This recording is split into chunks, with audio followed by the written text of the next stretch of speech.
Bien, amigos, continuando nuestra catequesis sobre la devoción y la espiritualidad de la Divina Misericordia, que es propia de esta semana de Pascua, porque Cristo ha resucitado para comunicar su amor a través de la Iglesia a toda la humanidad.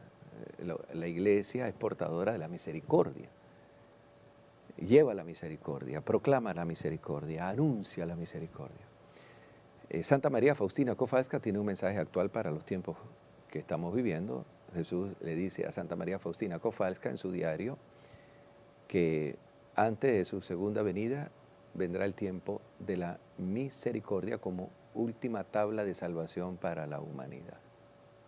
Entonces estamos en el tiempo de la misericordia. Y Santa María Faustina Kowalska va a Varsovia después de esta visión que tiene en el baile. Sale de allí desesperada, se postra ante un sagrario, en una iglesia, y estando allí postrada, el Señor le indica que debe ir a Varsovia y entrar en un convento que Él le va a mostrar. Entonces llama a la puerta de muchos conventos y se sentía ya desanimada porque pedía que la aceptaran y casi todos los conventos donde llamaba la rechazaban. Hasta que entra al convento o llama al convento de las Hermanas de la Misericordia en la ciudad, en la calle de Sidnia, el 1 de agosto de 1925. Llega a la casa de la Congregación de las Hermanas de la Madre de Dios de la Misericordia. Y ella confiesa en su diario, en el número 17, que cuando llegó a este convento, dice ella, me pareció que entré en la vida del paraíso. De mi corazón brotó una sola oración, la de acción de gracias. Qué bonito, ¿no? Y cuando ella entra a este convento y ella pide ser recibida, la hermana le dice, bueno, no depende de mí, depende de Jesús. Ponte en el sagrario y pregúntale a Él si Él te acepta. Entonces la hermana va a atender otras ocupaciones y cuando regresa le dice a Faustina, ¿y qué te dijo Jesús? Bueno, me dijo que me quiere aquí. Y la hermana le dice, sí, está bien, pero no ahora, tienes que esperar un año. Y allí se va a trabajar como sirvienta a la casa de una señora que las mismas hermanas le habían recomendado. Ese año fue un año de preparación para entrar al convento. Para ella fue un año de preparación, de sufrimiento, porque quería ya entrar directamente al convento y, bueno, tiene que seguir las reglas, las normas, las orientaciones de la comunidad.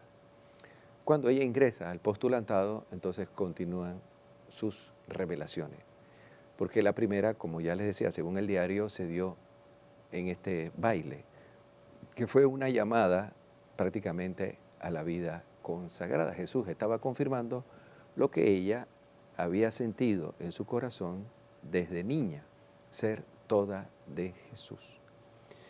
La vida en el convento para Santa María Faustina Kowalska sí fue linda, fue una vida, como ella misma dice, sentía que estaba en el paraíso. Pero también fue una vida difícil, porque Dios purificó su alma, algo que en la teología mística se conoce como la noche oscura de la fe.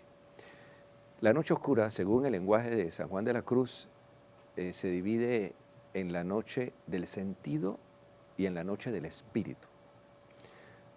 ¿Por qué esa noche? Es una noche que no es de una sola noche o de un día, ¿no? Es una etapa.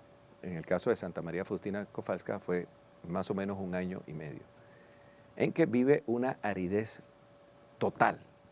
Ella se cuestiona si realmente tuvo o no visiones, si Jesús realmente se le aparecía o no, se siente abandonada de Dios, inclusive las cosas de Dios hasta le incomodan. Pero Dios permite todo esto para purificarla porque tenía un llamado especial.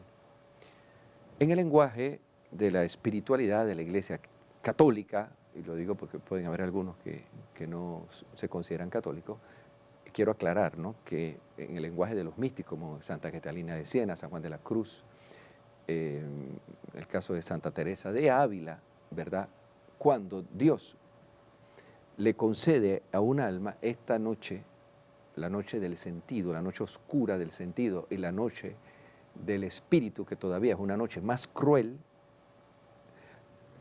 en el lenguaje de San Ignacio de Loyola estamos hablando de la desolación del alma. Lo que para San Juan de la Cruz es la noche oscura, para Ignacio de Loyola es la desolación del alma. El alma se siente completamente desolada, ausente de la presencia de Dios. Es una etapa de purificación.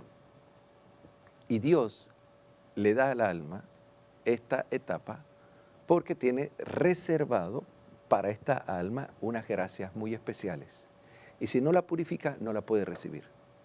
Entonces, no es que Dios la envíe porque Dios es cruel y que el alma se tiene que purificar porque tiene muchos pecados. No es ese el sentido de esa noche oscura o de esa desolación. Es una etapa de purificación que conlleva en el alma una experiencia de ausencia de Dios. Dios se le pierde al alma. El alma no encuentra a Dios.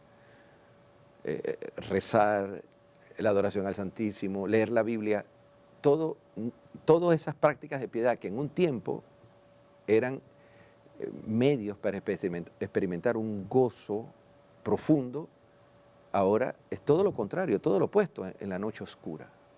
Es aridez total.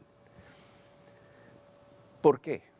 Bueno, porque Dios está mandando una gracia en ese recipiente con el fin de purificar el recipiente para que el alma pueda contener lo que viene después, que es la llama viva de amor. Si Dios no purifica el alma, no cambia el recipiente, no puede derramar ese amor en profundidad. Lo voy a explicar de una manera, digamos, más sencilla, más inteligible, ¿no? Es como tendríamos un galón de agua y queremos derramar ese galón de agua en un vaso de 5 onzas. O sea, es imposible. Si tomamos todo el líquido de un galón y lo derramamos en un vaso de 5 onzas, sabemos que el resto del galón va a quedar por fuera. ¿Qué tendríamos que hacer? Hombre, tener un vaso del tamaño de un galón. Esto es lo que se llama la purificación del alma. El alma es tan imperfecta, está llena de tantas debilidades, imperfecciones, que no puede contener toda la gracia que Dios quiere derramar. Entonces lo que Dios hace es que cambia el recipiente. Dios dilata el alma, entre comillas, ¿no? Dilata el alma para que pueda recibir las gracias abundantes que tiene preparadas para esa persona. Entonces, ¿cómo altera el alma? Con la aridez, con la desolación.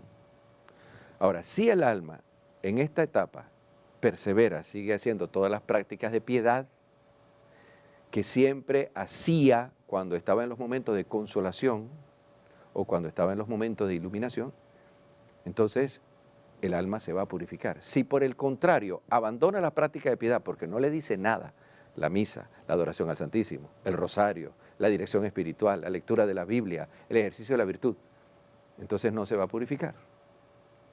¿Y qué va a ocurrir? Que Dios no le va a regalar todas esas mercedes, esas gracias que tenía preparadas para esa alma. Santa María Faustina Kowalska continuó practicando aquellas prácticas de piedad según el consejo de su padre espiritual. Y primero en Varsovia, luego en Cracovia, en Plock, en Lodz y luego en Vilnius con el padre Miguel Sopoćko. Ella sigue adelante, a pesar de que era una lucha, no sentía nada, inclusive hasta el rechazo de Dios.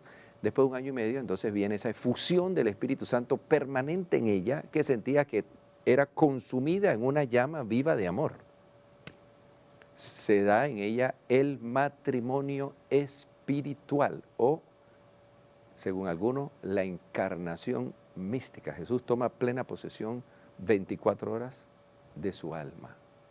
Como ocurre en el Padre Pío, como ocurre en Conchita Cabrera, ¿verdad? Una gran mística, también contemporánea de Santa María Faustina Kowalska, pero en México, y a través de ella Jesús funda 5 familias de vida consagrada. Se da pues estas uniones espirituales porque Dios reservó a esas personas para una gracia especial y a través de ellas para unas manifestaciones a la iglesia particulares. Es el caso de Santa María Faustina Kowalska, apóstol de la Divina Misericordia.